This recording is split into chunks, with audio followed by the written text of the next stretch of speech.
Today in our 2018 Kia Stinger, we're going to be doing a test fit on the Yakima FullBack 2-bike trunk mount rack. That part number is Y02634. Now as you can see, we do have a bike installed, so let's take a closer look and show off some of the features. Now on the end of our left arm right here, we're going to have a bottle opener that Yakima likes to put on all of their products, or all of their bike racks I should say. On the other arm we have this integrated cable lock which can wrap around the second bike you have installed and go on that notch right there. And then when you want to unlock it, you have a set of keys and a key slot so you can unlock the cable. Now we have 3 different points where our bike is secured. We have 3 zip strips. We have 2 on the top of our frame, and the third one is down here securing the seat post tube into the anti-rattle cradle. When that's secured, that's going to prevent our bike from moving too much while we're traveling. It's going to help prevent our bike from making contact with our vehicle or with our other bike that we have installed. Now up front, we're going to see that our front wheel can kind of turn however gravity wants it to. If this is something that bothers you, you do get a set of straps with your bike rack that you can use to strap the front wheel to the frame of your bike. However, we didn't see much of an issue right here because it doesn't come close to making contact with the vehicle. Now let's go ahead and remove the bike. We'll go ahead and pull out these zip strips. One thing I do want to point out is that on these zip strips, it has this nice soft padding right there that's going to be pressing against the frame of your bike like that, and that's going to help protect the frame of your bike from any type of scratches or abrasions.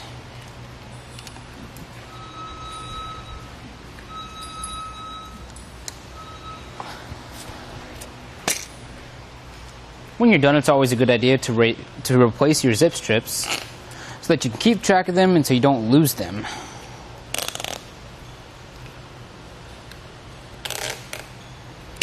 Now I'm going to provide you guys with a measurement to give you an idea of the length you're adding onto the back of your vehicle. So we want to go from the bumper to the outermost part of our bike rack. That's going to be sitting at about 28.5 inches added onto the back of our vehicle. We can cut down on that space by just folding down these arms. These 2 gray knobs are how we're going to do that. We'll twist it up and then fold it down and lock it into place when it goes down. Twist up, fold down, and lock. Now they're locked into place. And now if we measure again,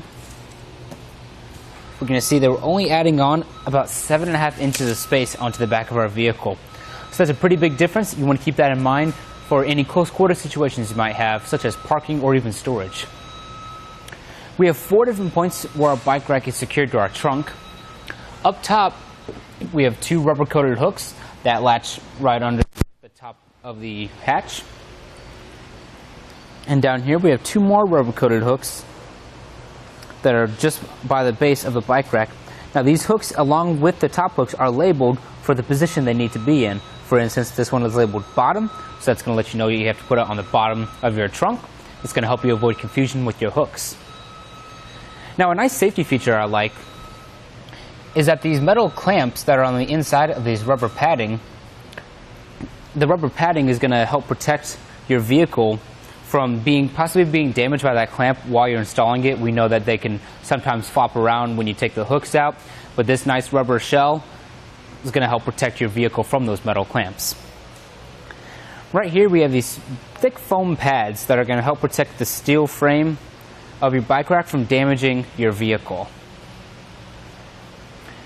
This center knob right here is how we got our bike rack to fit our vehicle. We checked out on Yakima's fit guide to see what setting it needed to be at, and we just turned it up and then adjusted this arm right here to the setting it told us, and then we were ready to install it. The last thing I want to point out is that it's not recommended by the manufacturer to open up your hatch while this is installed. It could cause damage to your vehicle or to the bike rack. Well, now that we've gone over some of those features, let's show you guys how it performed on our test course. First, we'll take it onto our slalom course. This will show you the side-to-side action, such as making turns or evasive maneuvers.